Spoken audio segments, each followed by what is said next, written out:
ଯେଉଁମାନେ ଚଳିତ ବର୍ଷ ବିଇଡ଼ି ପାଇଁ ଆବେଦନ କରିଥିଲେ କିମ୍ବା ବିଇଡ଼ି ପାଇଁ ଆବେଦନ କରିସାରିଛନ୍ତି ସେମାନଙ୍କ ପାଇଁ ବଡ଼ ଖବର।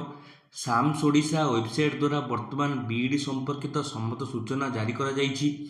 ଯେ ବିଇଡ଼ିର ଆବେଦନ ଫର୍ମ ଯଦି ଆପଣମାନେ ଏଡ଼ିଟ୍ କରିବାକୁ ଚାହୁଁଛନ୍ତି ତାହା ଆପଣ କେବେ ଏଡ଼ିଟ୍ କରିପାରିବେ, ତା ସହିତ ତ ମୋଷ୍ଟ ଇମ୍ପୋର୍ଟାଣ୍ଟ ଆପଣମାନଙ୍କର ଆଡ଼ମିଟ୍ କାର୍ଡ଼ କେବେ ଆସିବ ଏବଂ ଆଡ଼ମିଟ୍ କାର୍ଡ଼ ଆପଣ କେଉଁ ୱେବସାଇଟ୍ ମାଧ୍ୟମରେ ଡାଉନଲୋଡ଼ କରିବେ ସେ ସମ୍ପର୍କିତ ସୂଚନା ସାମ୍ସ ଓଡ଼ିଶା ଦ୍ୱାରା ବର୍ତ୍ତମାନ ଜାରି କରାଯାଇଛି। ତେବେ ଆସନ୍ତୁ ଏ ଭିଡ଼ିଓରେ ଜାଣିନେବା ବିଇଡ଼ି ପ୍ରବେଶିକା ପରୀକ୍ଷା ବା ବିଇଡ଼ି ଆଡ଼ମିସନ୍ ସମ୍ପର୍କିତ ସମସ୍ତ ଲାଟେଷ୍ଟ ଅପଡ଼େଟ୍। ଦେଖିପାରୁଥିବେ ଆଜି ହେଉଛି ଆପଣମାନଙ୍କର ବିଇଡ଼ି ଆବେଦନ ଶେଷ ତାରିଖ 10 ଜୁନ ରାତ୍ରି 11:45 ଯାଏ। ଯଦି ଆପଣମାନେ ବର୍ତ୍ତମାନ ଯାଏ ବିଇଡ଼ି ଆବେଦନ କରିନାହାନ୍ତି ଆଜି ଦିନ ବା ଆଜି ରାତି 11:45 ସୁଦ୍ଧା ସାମ୍ସ ଓଡ଼ିଶା ୱେବସାଇଟ୍ ମାଧ୍ୟମରେ ବିଇଡ଼ି ପାଇଁ ଆବେଦନ କରିପାରିବେ। ଆଜି ହେଉଛି ଶେଷ ତାରିଖ, ଡେଟ୍ ଏକ୍ସଟେଣ୍ଡ ହେବାର କୌଣସି ସୂଚନା ବର୍ତ୍ତମାନ ସାମ୍ସ ଦ୍ୱାରା ଆସିନାହିଁ।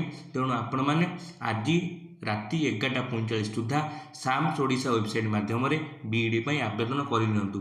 ତା ସହିତ ଆପଣମାନଙ୍କର ଦେଖିପାରିବେ ତ ମୋଷ୍ଟ ଇମ୍ପୋର୍ଟାଣ୍ଟ ଯଦି ଆପଣ ଚଳିତ ବର୍ଷ ବିଇଡ଼ି ପାଇଁ ଆବେଦନ କରିଥିଲେ ଏବଂ ଆବେଦନ ସମୟରେ ଆପଣମାନଙ୍କର କାପ୍ ବା କମନ୍ ଆପ୍ଲିକେସନ୍ ଫର୍ମରେ ଯଦି କିଛି ଭୁଲ ହେଇଛି କିମ୍ବା କିଛି ଭୁଲ ଇନଫର୍ମେସନ୍ ଆପଣ ଦେଇଥିଲେ କାଲି ଦିନ 10ଟାରୁ ରାତି 11:45 ଯାଏ, ମନେ ରଖିବେ 11 ଜୁନ ଦିନ 10ଟାରୁ 11 ଜୁନ ରାତି 11:45 ଯାଏ କମନ୍ ଆପ୍ଲିକେସନ୍ ଫର୍ମକୁ ବା ଆପଣମାନଙ୍କର ଆବେଦନ ଫର୍ମକୁ ଆପଣମାନେ ଏଡ଼ିଟ୍ କରିପାରିବେ। ଆଉ ଗୋଟେ କଥା ତ ମୋଷ୍ଟ ଇମ୍ପୋର୍ଟାଣ୍ଟ ଯଦି ଆପଣମାନେ ଏଡ଼ିଟ୍ କରୁଛନ୍ତି ଆପଣମାନଙ୍କୁ କୌଣସି କାପ୍ ଫି ବା କମନ୍ ଆପ୍ଲିକେସନ୍ ଫି ଦେବା ପାଇଁ ପଡ଼ିବ ନାହିଁ। ତା ସହିତ ଆପଣମାନେ କୌଣସି ନୂଆ ଫର୍ମ ଆପଣ ଆବେଦନ କରିପାରିବେ ନାହିଁ। ଯାହା ବି ଆପଣମାନେ ଆବେଦନ କରିଥିଲେ ସେଇ କମନ୍ ଆପ୍ଲିକେସନ୍ ଫର୍ମରେ ଆପଣ ଏଡ଼ିଟିଂ କେବଳ କରିପାରିବେ, ନୂଆ କୌଣସି ଫର୍ମ ଆବେଦନ କରିପାରିବେ ନାହିଁ। ତା ସହିତ ଆପଣମାନଙ୍କର ମୋଷ୍ଟ ଇମ୍ପୋର୍ଟାଣ୍ଟ ମୁଁ ଭିଡ଼ିଓରେ ଯାହା ଆପଣମାନଙ୍କୁ କହିବି ବୋଲି ଜଣାଇଥିଲି ଆପଣମାନଙ୍କର ହଲ୍ ଟିକେଟ୍ ଦେଖିପାରୁଥିବେ ଆପଣମାନଙ୍କର ହଲ୍ ଟିକେଟ୍ ଏସ୍ଏସ୍ବି ତରଫରୁ 15 ଜୁଲାଇ ଆପଣମାନଙ୍କର 15 ଜୁଲାଇ ଦିନ 11ଟା ଠାରୁ ଏସ୍ଏସ୍ବି ଓଡ଼ିଶା ୱେବସାଇଟ୍ ଏବଂ ସାମ୍ସ ଓଡ଼ିଶା ୱେବସାଇଟ୍ ପୋର୍ଟାଲରେ ଆପଣମାନଙ୍କର ଆଡ଼ମିଟ୍ କାର୍ଡ଼ ମିଳିଯିବ। ମୁଁ ମଧ୍ୟ ଡାଇରେକ୍ଟ ଲିଙ୍କ୍ ଆପଣମାନଙ୍କୁ ଡେସ୍କ୍ରିପସନ୍ ବକ୍ସରେ ଲିଙ୍କ୍ ଦେଇଦେବି। ଆପଣ ଡେସ୍କ୍ରିପସନ୍ ବକ୍ସର ଲିଙ୍କ୍ରେ ଯାଇ 15 ତାରିଖ ଦିନ 11ଟା ଠାରୁ ଏସ୍ଏସ୍ବି ଓଡ଼ିଶା ହେଉ କିମ୍ବା ସାମ୍ସ ଓଡ଼ିଶା ୱେବସାଇଟ୍ରେ ଆପଣମାନେ ନିଜର ଆଡ଼ମିଟ୍ କାର୍ଡ଼ ଡାଉନଲୋଡ଼ କରିପାରିବେ। ତା ସହିତ ଦ ମୋଷ୍ଟ ଇମ୍ପୋର୍ଟାଣ୍ଟ ଆପଣମାନଙ୍କର ଏକ୍ଜାମ୍ କେବେ ହେବ, ବିଇଡ଼ି ଏବଂ ବିଏଚ୍ଇଡ଼ିର ଏଣ୍ଟ୍ରାନ୍ସ 24 ଜୁଲାଇ ଦିନ ଅନୁଷ୍ଠିତ ହେବ।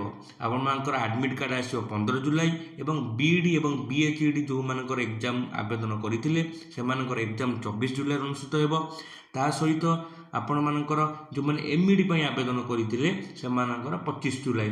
ମନେ ରଖିବେ ବିଇଡ଼ି ପାଇଁ 24 ଜୁଲାଇ, ବିଇଡ଼ି ବିଏଚ୍ଇଡ଼ି ପାଇଁ 24 ଜୁଲାଇ ଏବଂ ଏମ୍ଇଡ଼ି ପାଇଁ 25 ଜୁଲାଇ।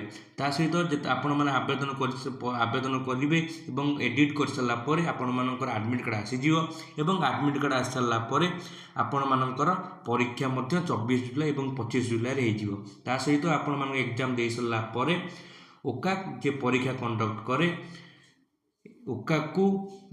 ଏସ୍ଏସ୍ବି ଯେ ପରୀକ୍ଷା କଣ୍ଡକ୍ଟ କରେ ଏସ୍ଏସ୍ବି ଆପଣମାନଙ୍କର ମାର୍କ ଓକାକୁ 31 ଜୁଲାଇ ସୁଦ୍ଧା ପ୍ରଦାନ କରିଦେବ।